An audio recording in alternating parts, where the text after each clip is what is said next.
Let the world hear his voice. பலவீனரை ஆதாயப்படுத்திக் கொள்ளும்படிக்கு பலவீனருக்கு பலவீனனை போலானேன். எப்படி ஆகிலும் சிலரை ரட்சிக்கும்படிக்கு நான் எல்லாருக்கும் எல்லாம் ஆனேன். 1 கொரிந்தியர் 9வது அதிகாரம் 22வது வசனம். சதன் பேப்டிஸ்ட் செமினரியில் விரிவுரையாளராக இருந்தவர் போதகர் ராபர்ட் ஸ்மித். அவருடைய வகுப்பில் இறையியல் படித்த ஒரு நல்ல மாணவி ஆப்பிரிக்க தேசத்துக்கு மிஷனரியாகவும் நல்லுறவை வலுப்படுத்தவும் சென்றாள். அவள் அங்கு சென்றிருந்த போது ஒரு நாள் சாப்பிடும் நேரம் வந்தது. அவர்கள் தனக்கு ஒரு தனி தட்டு தருவார்கள் என நினைத்தாள். ஆனால் அப்படி அவளுக்கு கொடுக்கப்படவில்லை. அவர்கள் மேஜை மீது மிகப்பெரிய ஒரு பாத்திரத்தை கொண்டு வந்து வைத்தார்கள். அதற்கு கம்யூனிட்டி போல் என்று பெயர். எல்லாரும் அந்த பாத்திரத்துக்குள் கையை விட்டு எடுத்து சாப்பிட்டார்கள். இந்த மிஷனரி மிகவும் நாகரிகம் நிறைந்த கலாச்சாரத்தில் இருந்து வந்ததால் அந்த பாத்திரத்தில் கைவிட்டு சாப்பிட பயந்தாள். மேலும் அதில் சாப்பிட்டவர்கள் யாரும் கை கழுவி சாப்பிடவில்லை.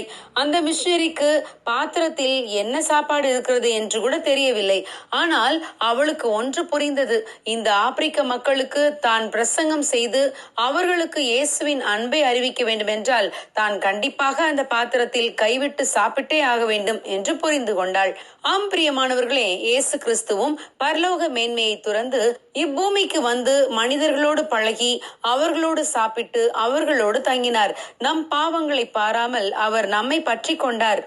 இயேசு கிறிஸ்து இவ்வுலகில் வாழ்ந்த போது ஆயக்காரரோடும் பாவிகளோடும் அவர் பந்தி இருந்தார்.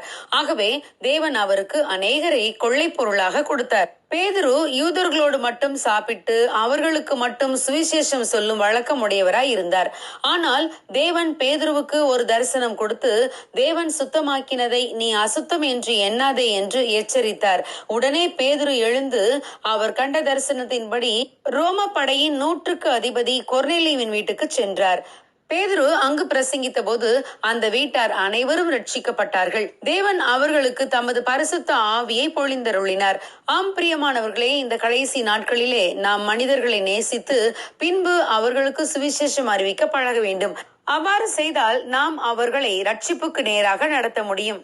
ஆகவேதான் பவுல் அப்போஸ்தலன் நான் யூதரை ஆதாயப்படுத்திக் கொள்ளும்படிக்கு யூதருக்கு யூதனை போலவும் நியாயப்பிரமாணத்துக்கு கீழ்ப்பட்டவர்களை ஆதாயப்படுத்திக் கொள்ளும்படிக்கு நியாயப்பிரமாணத்துக்கு கீழ்ப்பட்டவனை போலவும் ஆனேன். நியாயப்பிரமாணம் இல்லாதவர்களை ஆதாயப்படுத்திக் கொள்ளும்படிக்கு அவர்களுக்கு நியாயப்பிரமாணம் இல்லாதவனை போலவும் ஆனேன். பலவீனரை ஆதாயப்படுத்திக் கொள்ளும்படிக்கு பலவீனருக்கு பலவீனனை போலானேன்.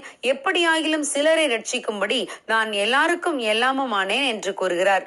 ஆம் பிரியமானவர்களே, இந்த கடைசி நாட்களிலே நாம் மனிதர்களின் நிலையை பாராமல் அவர்களை நேசித்து அவர்களுக்கு சுவிசேஷம் அறிவிக்க பழக வேண்டும். அவ்வாறு செய்தால்தான் நாம் அவர்களை ரட்சிப்புக்கு நேராக வழிநடத்த முடியும். ஆகவே எல்லோரையும் நேசித்து அவர்களுக்கு சுவிசேஷம் அறிவிக்க தேவன் நம்மையும் பயன்படுத்துவாராக. God bless you. Have a godly day.